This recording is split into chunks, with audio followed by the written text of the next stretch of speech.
stayed on his feet, but Nico Mobi was worst for wear.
Left-hand side of your picture, in the back row there, next to the masked gentleman, the SAFA president there in attendance, and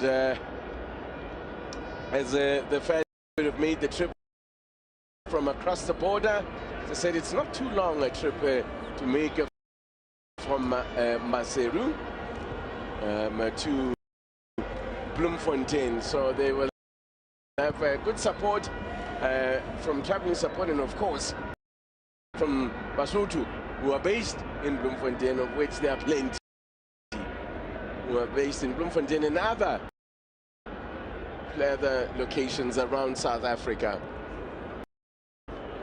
Really, these two nations are divided by artificial borders, but they share language, they share culture.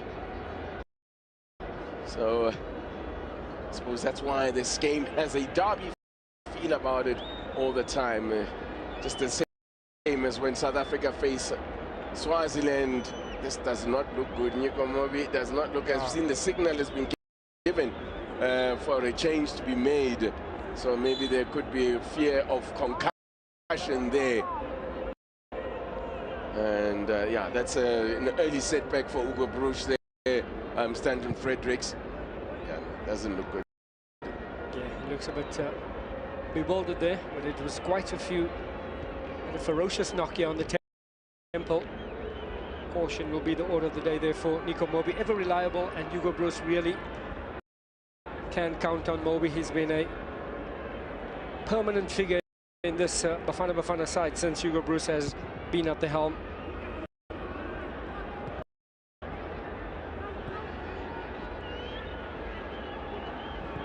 Play continuing here with a ball coming through to Ronwen Williams.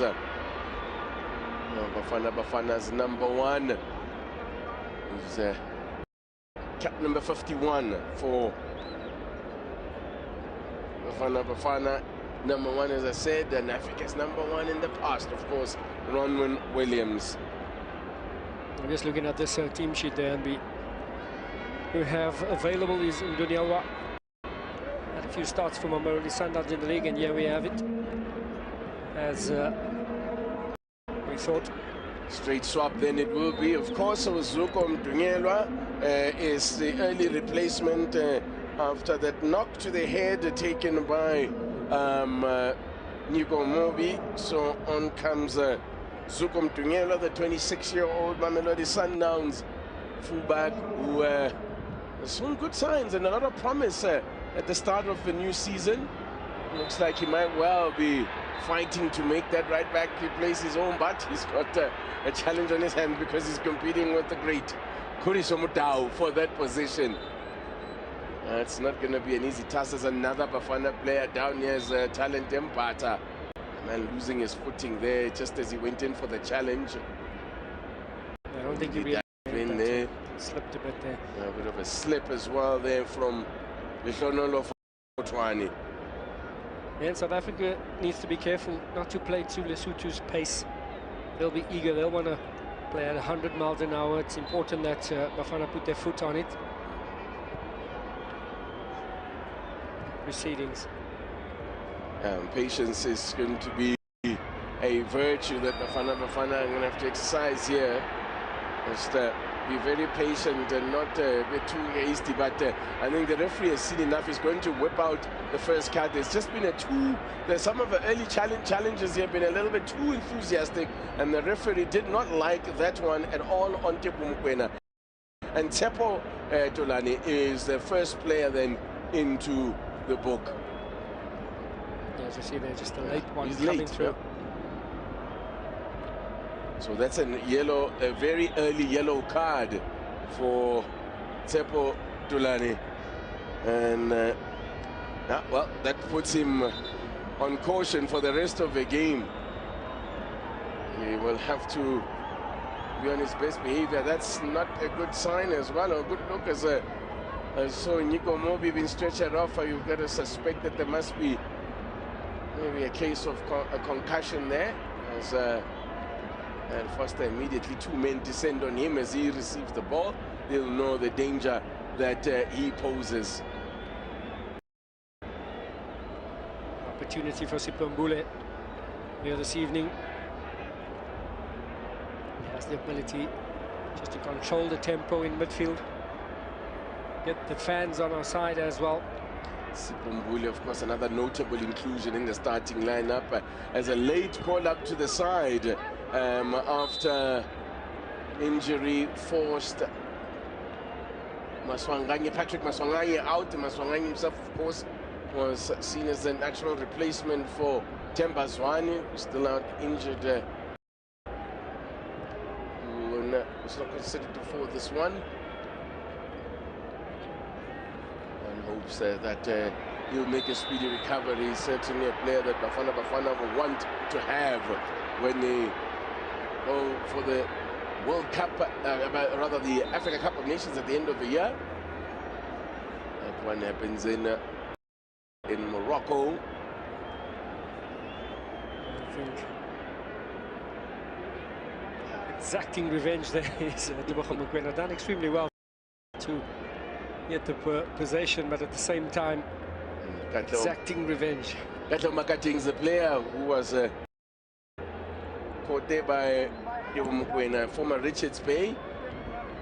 Was formerly in the colours of Richards Bay. He's now back in his home country in Lesotho, playing for the Lesotho Defence Force. You saw during the singing of the national anthem, the Lesotho players stood at perfect attention. You can tell the influence of the soldiers in the mix there. And there's at least 3, I think, in the number of LDF players who are actually career soldiers as well, as Bafana lose possession here. And I think that's something that's been a feature of the game. They've been turning possession over just too cheaply. Now they've got it back.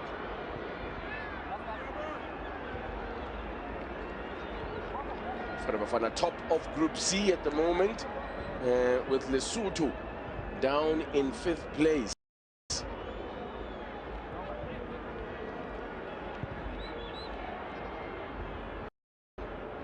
3 points will go a long way here for Bafana as they look to secure qualification.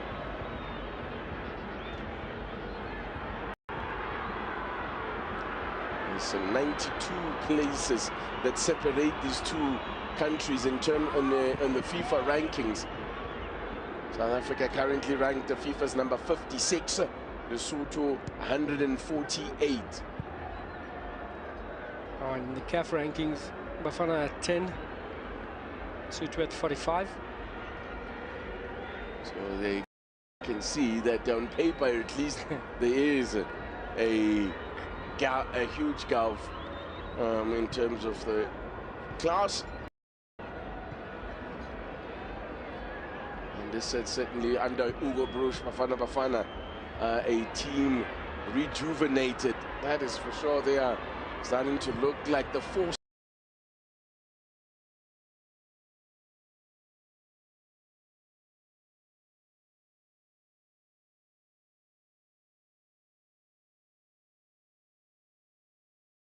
Mane. There's a good block from the defender, Apollos, who attempted that. Yes, Foster again. Lesotho clear their lines now. They get a chance to break here on the counter. If they play this right, it's going to be a yellow card. And it's Talent Dembata who's going to see yellow.